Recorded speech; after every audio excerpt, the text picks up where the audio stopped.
French and Friends WCGO, it's Thursday, and you've heard me say it before, what is old will be new again. I love that. Eternal truths, principles that are lasting from the beginning of time to the end of time, and I know Jim Whiddon would agree with me. Jim Whiddon, CEO, entrepreneur, business author. He's been a radio host throughout the years. Cool book I've been reading, The Old School Advantage, Timeless Tools for Every Generation. Jim, how are you, sir, down there in Dallas? Oh, I'm doing unbelievable. Thank you for having me. It's my great pleasure. Thanks so much. Jim, a couple questions here. The book, The Old School Advantage. Let's talk about old school. You know, that was used in hip-hop and pop culture a little bit. But what are some of these old, what do you mean by old school in this sort of context here? Why do we want to return to the old school way of doing things? Well, what's interesting about the old school, Daniel, is it's ubiquitous in terms of being seen positively. Yeah. By every generation. I mean, you see the millennials, even Gen Z, all the way up to the greatest generation. When you say that's old school, generally that's seen as positive. Now, why is that? Well, it's because old school principles that go back decades, centuries, even millennia are positive, and that's why they're even still around and we're talking about them. That's why the subtitle of my book, as you just mentioned, is Timeless Tools for Every Generation, otherwise known around here also as social capital. In other words, those things that can make us successful and even lead us on to significance, hopefully. Yeah, let's hope so. The old school advantage. Now, you talk a little bit about Socrates, who's been a little bit of an obsession for me lately. And, of course, Socrates was more interested in virtue than he was making money and being a material success. Now, obviously, this book is written in the context of, hopefully, making people material successes. How can we balance the two? We can juggle the two. We can maintain our virtue, yet still bring in the money, honey.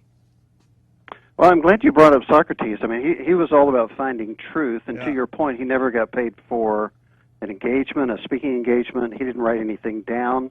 Plato came along afterwards and did that for him. And so he was about learning. He said life was about definitions. And we see that so often in our day and time, especially in politics, for example. People look at the same term and they have different definitions or perspectives for it.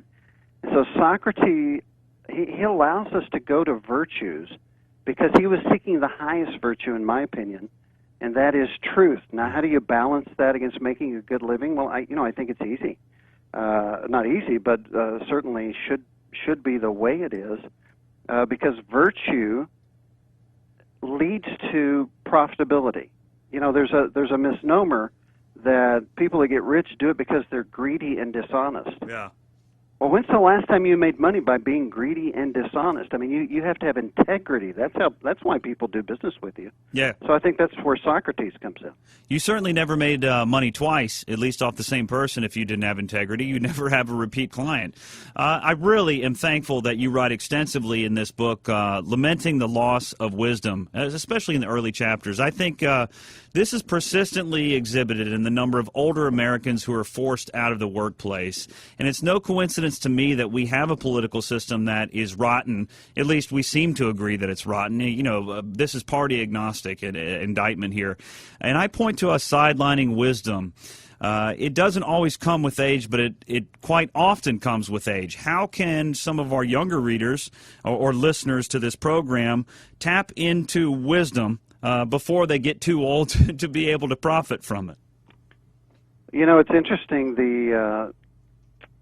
The generations coming up, the millennials are starting to become the bosses. You know, they're 34, 35 years old, and we've got boomers working for millennials. And, you know, I always say, look, the millennials are going to bring value. I always say they could be the greatest generation if we'll help them be that.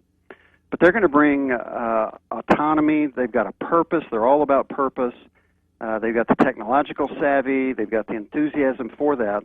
But then the boomer generation and those that are older are going to bring the experience and the wisdom, and that's an unstoppable combination.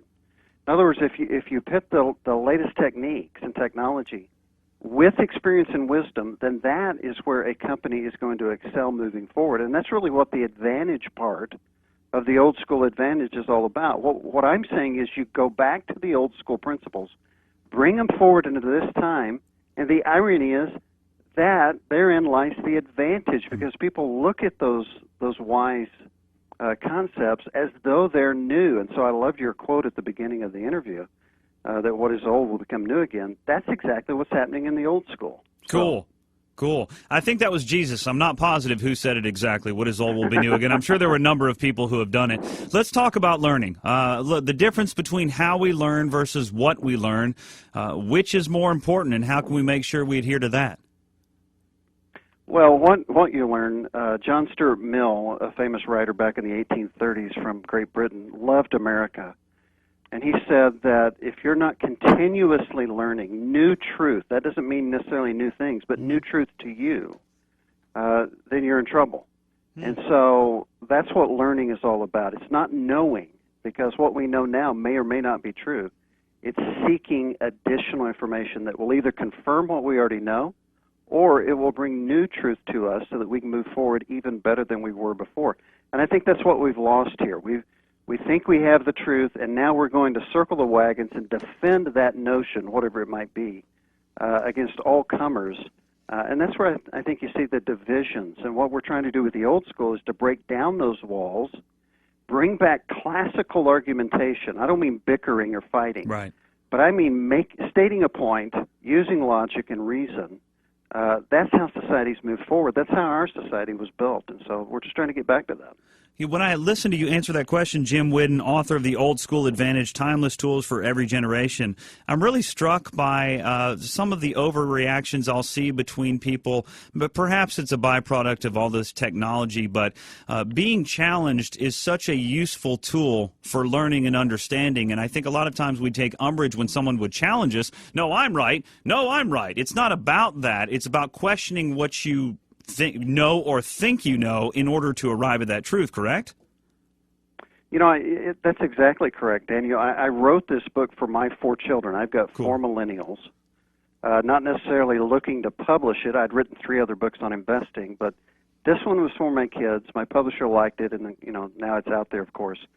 But it's really about being able to teach them what is needed to find truth. I tease them and I say, I buried in chapter 4 the whole reason for writing this book. And that is so that you would seek answers, because I'm not going to be around to give you those answers.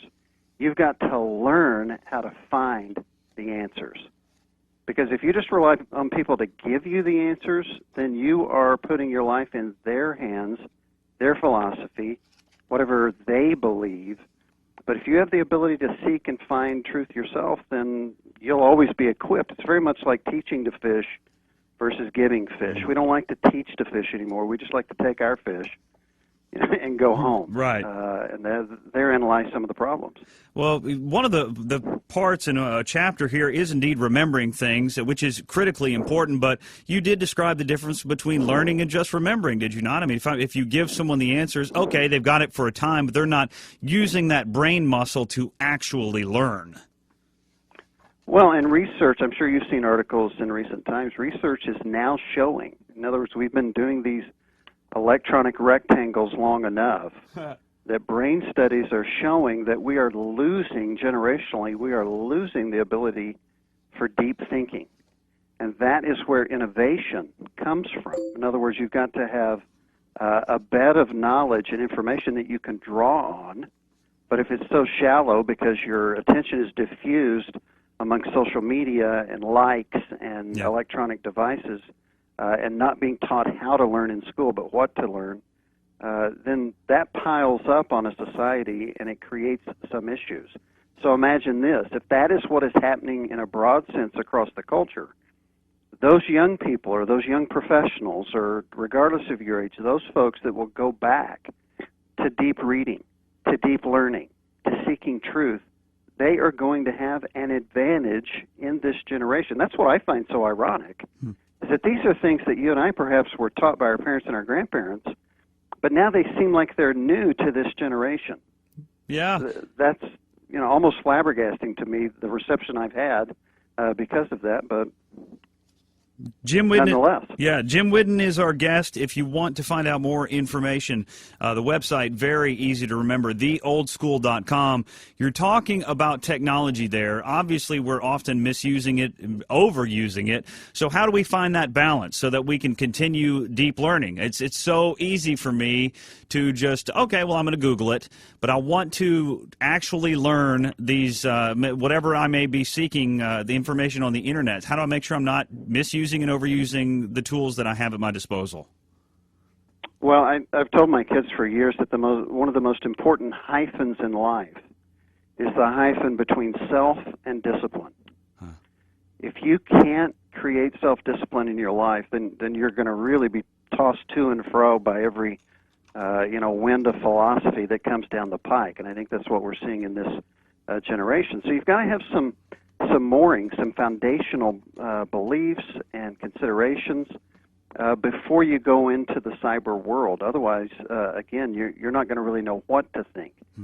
Part of that is limiting the time and being disciplined with your electronic devices. Let me give you an example of that.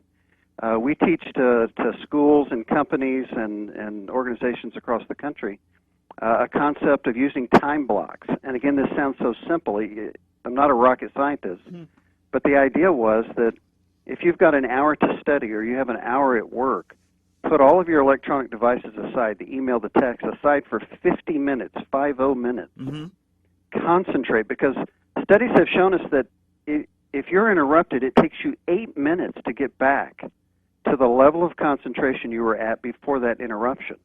So by setting aside the devices in self-discipline and then having a 10-minute party at the end of that 50 minutes to check everything and respond, enhances and increases your efficiency tremendously, exponentially. And so that's an example of maintaining contact with the technology, having fun with it, but applying some old-school self-discipline to the use of it. Jim Whiddon is with us. The book is The Old School Advantage. Also, check it out on the internet, theoldschooladvantage.com. I get that right, Jim? You got it. All right, and you know something cool you said? The most important hyphen is between self and discipline. There's another one that's also very valuable. It's the one between your birth year and your death year on your gravestone. We're trying to give you the important tools to succeed, whether you be a young buck, somebody in the middle, or even somebody in the later years. You can still be all that you were supposed to be. The Old School Advantage is the book. Timeless tools for every generation. Some absolutely killer stuff. This stuff, it stands the test of time. Jim, let's talk about the net result of the gap between communication and leadership. What is it? How is it plaguing us in the modern world? Certainly there are words that need to be scrubbed out of our vocabularies, words such as like and so and awesome. These are words that are being overused to the point to where their meaning is vanishing. Yeah. Just take the word awesome. I mean, that's a great word to use. Yes, it is. But if it's used every other sentence, then it diminishes the effectiveness of it.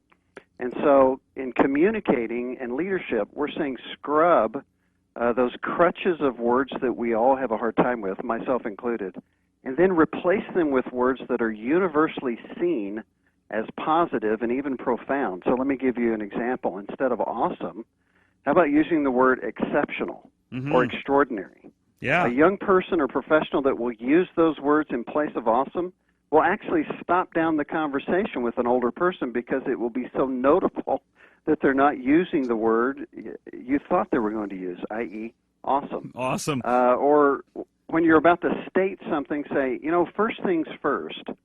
That shows that you're organized, you're a sequential thinker, you're not going to get ahead of yourself. So these are simple things in communicating across generations, just to think about the words that you're using and upgrading your vocabulary. That's why we love the Brits in the movies, right? Because they're so good with words. Well, it's the same thing here. We just need to upgrade our vocabulary. And again, that helps you communicate across generations as well. I love it. Jim writes in here, and maybe you've heard this one, life and death are in your tongue. I paraphrase him. Words indeed matter. How much? They mean everything. Jim, I have a friend who's a colleague, a mentor. He's much, much older than I am. And I find myself speaking to him more formally than I would someone my age or younger. You know, I found if I speak casually to him, in modern parlance, at least as I see it, it's difficult for him to follow. How can I communicate across generations, piggybacking on what you just told me, without needing to switch between two styles of speech? Is that too far afield, or is that... You know, I don't think it is. Again, we teach organizations, let's go in and institutionalize 30 words and phrases, and I choose 30 because then we've got one for every day of the month. You know, today's phrase is going to be first things first. So you have an office, we're kind of having fun with that, we're joking about it, we're saying it, but what happens is it then becomes second nature.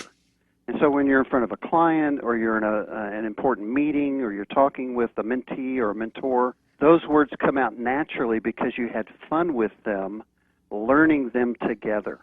And you can imagine what kind of positive impression that has on clients or prospective customers out in the marketplace if everybody in your organization has upgraded and is using a vocabulary. They can't really put their finger on it, but they're just thinking to themselves, you know, that company and those people, they just have the it factor. I can't really tell you what it is, but I just have the feeling. And really it may be nothing more than they've upgraded their vocabulary and they're speaking more formally and just more appropriately. When, of course, what I would say is they're being old school and it's being noticed. Can we talk about some cheat codes, as I'll call them, you know, from the video game world? This is super cool, especially when we're talking about speaking. In that Chapter 4, the whole reason for you writing the book, The Old School Advantage, Timeless Tools for Every Generation, you have some speaker tips. And I find these absolutely genius for anybody who might be organizing a speech or involved in one. Room size, how important is it, and how can we make our speech better? By a little careful calculating. Well, you actually want that standing room only. Yeah. If you have if you have more people than you have room in the room, it always looks good, as I know that you know, when you have to bring in chairs, right? Oh, yeah. Because it's giving the appearance or the actuality that there's great demand for what is about to be said or what is being presented. And so that psychological aspect can certainly ramp up the importance of what you're saying and the demand for what you're offering, whether it's a product or a service. So, yeah, room size is important for that reason. Turn the lights up full blast. I love this one. Have the proper person, a real pro, introduce you. I won't give away them all, but one of these I dig. And tell me why this is important. Don't end a speech with a question and answer session. Why not? Well, because you want to end the speech as profoundly as possible. I was a coach for a while. My boyhood hero was John Whiddon, the great college basketball coach. And he always said, when you're in the huddle during a timeout, so the NBA Finals are going on now. They start tonight. Mm-hmm. You'll notice that the last thing the coach tells them, if they put a mic on them, is the most important thing. In other words, they want them back on the court with the most important thing in their mind. That's the same thing in a speaking engagement. You want to get the Q&A out of the way because, you know, some Q&A falls flat or, you know, somebody makes a remark that's not exactly what, you know, that's not what the speaker would have wanted to leave. So it gives you the opportunity as a speaker to always give the team, so to speak, the last thing you want them to remember. And that could be a great story, a great one-liner, or a great concept that you've reviewed from the previous night's discussion. But that puts you in control, and that's the reason behind it. Think a coach in the huddle. That's what you're doing. For those that may not be blessed, even if they're prepared with, you know, they don't exude self-confidence. You know, they're always a little bit of a doubter. Do you have any tips for them? I have one that comes to mind for me while I give you a moment to think about that. And I worked with a great Hall of Fame broadcaster who reminded me, kind of like what you're saying, coach, right before you go on the field. If you just tell yourself, I paraphrase, you're going to kill it. You are going to do great. I will, you know, prepping yourself, how do you help those who may not be as confident as you are or some of the other people who have been studying these things so that they can go out there and do their best? Yeah, sure. And you're talking about self-affirmations. I think those are very important. A positive mental attitude, that's important in sports and all aspects of life. But there's one thing that reigns above all of those things that makes you a great speaker, in my opinion, and that is preparation. Shakespeare said, readiness is all, and that's what it's about. The more prepared you are, the more confident you are when you step in front of the crowd. Nervousness comes from lack of preparation or lack of knowing your material. Oftentimes, not all the time. Some of it's just self-consciousness, which is kind of a human foible. But generally, if you're prepared, then you can go out there, as you said, and kill it. If you're not, then that's when doubts begin to creep in. I want to have greater influence, Jim Whiddon, over those around me. So how do I do it? How do I set out on that path? Well, influence, another term for that, I guess, is relational leverage. Maybe that's not as great a term as influence. No. But, that's really what, in my opinion, that's why we exist, to have influence. Now, is it going to be positive, or is it going to be negative influence? This is a lifelong journey to be influential. And so if I could say this, it's always about improving. It's about lifelong learning. Einstein said, I'm not smarter than anybody else. I'm just more curious. And so the influence we have has to do with our accumulated knowledge, but most of all, our wisdom. In other words, our ability to synthesize what we've learned over the years.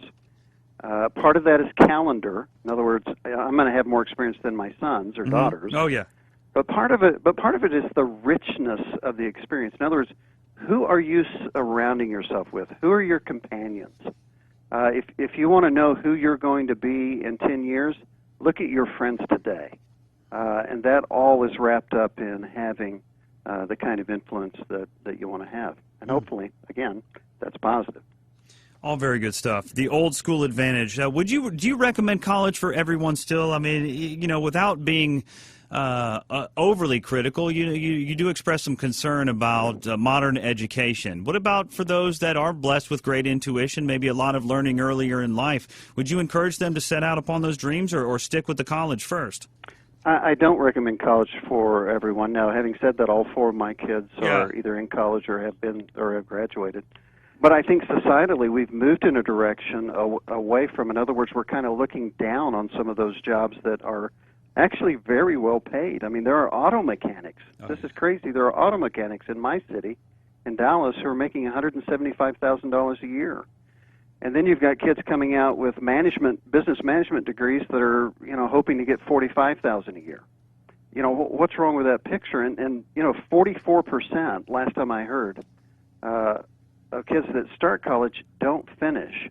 But yet some of them finish with the debt that they've incurred because they felt like they were supposed to go to college. I mean, the idea of college is you forego the early income and you actually pay something because in the long run you can pay off those loans if you have them, and you'll be ahead of the game. At some point the lines will cross into the positive territory.